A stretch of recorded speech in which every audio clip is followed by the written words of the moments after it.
राजस्थान में अजमेर का Sophia girls school देश में लड़कियों के सबसे नामी स्कूलों में एक। सोफिया गर्ल्स स्कूल में बड़े बड़े रसूखदार लोगों की बेटियां पढ़ने आती थीं। राजस्थान के कई आईएएस और आईपीएस अधिकारियों की बेटियां भी यहीं पर पढ़ती थीं। शहर में रहने वाले एक लड़के ने स्कूल की 9वीं क्लास की एक छात्रा से दोस्ती कर ली। छुट्टी के बाद वो छात्रा लड़के के साथ घूमने फिरने जाने लगी। लड़के ने छात्रा की अश्लील फोटो खींच ली। इसके बाद जो कुछ हुआ वो देश में अपराध के इतिहास में एक काले अध्याय की तरह दर्ज है, लेकिन आज भी भारत में इसके बारे में बहुत कम लोगों को पता है। ये घटना है वर्ष 1992 की और इसे अजमेर सेक्स स्कैंडल के नाम से जाना जाता है। सोफिया कॉलेज की 9वीं क्लास की छात्रा से दोस्ती करने वाले युवक का नाम था फारूक चिश्ती।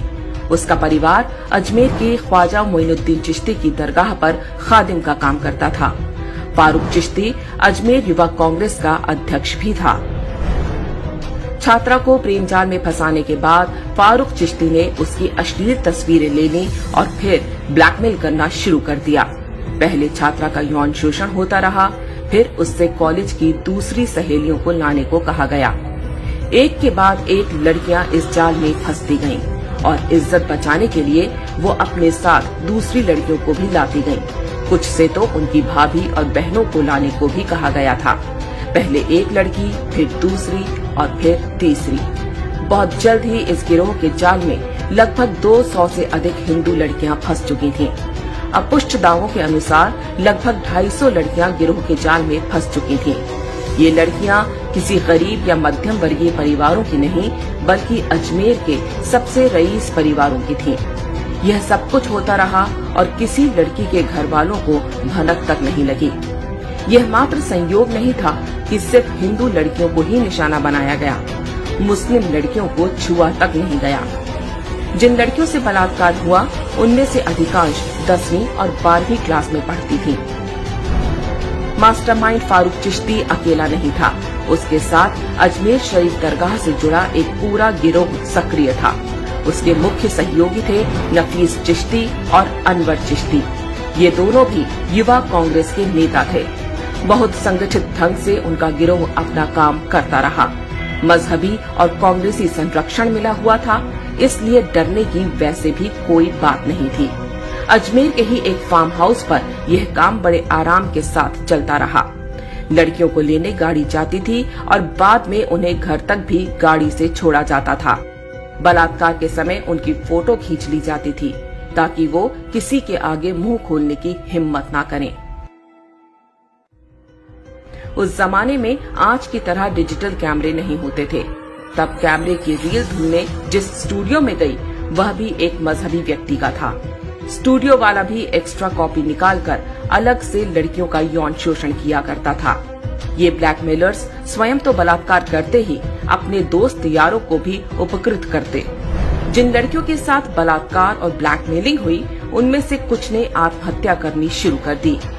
एक ही स्कूल की छात्राओं का इस तरह आत्महत्या करना ही मामले की पोल खुलने का कारण बना। शुरू में पुलिस ने 8 आरोपियों को गिरफ्तार किया। समाज में बदनामी के डर से अधिकांश लड़कियों के परिवारों ने पुलिस में शिकायत दर्ज कराने से भी मना कर दिया। जो 12 लड़कियां हिम्मत करके पुलिस के पास गईं, उनमें से भी 10 बाद में पीछे हट गईं, क्योंकि आरोपी उन्हें धमकियां दिलवा रहे थे। बाकी बची 2 लड़कियों ने ही केस को आगे बढ़ाया। उन्होंने अकेले 16 आरोपियों की पहचान की। यह वो दौर था जब बलात्कार जैसे अपराधों में कड़ी सजा नहीं होती थी। घटना के 6 वर्ष बाद जिला न्यायालय ने 8 आरोपियों को उम्र कैद की सजा सुनाई, लेकिन मुख्य आरोपी फारूक चिश्ती ने खुद को मानसिक रोगी घोषित करवा लिया, जिससे उसके मुकदमे की सुनवाई लटक गई। जिन आरोपियों को उम्र कैद हुई थी उनकी भी सजा को 10 साल की जेल में बदल दिया गया। एक फरार आरोपी सलीम नफीस 19 वर्ष बाद साल 2012 में पकड़ा गया। बाद में वह भी जमानत पर छूट गया।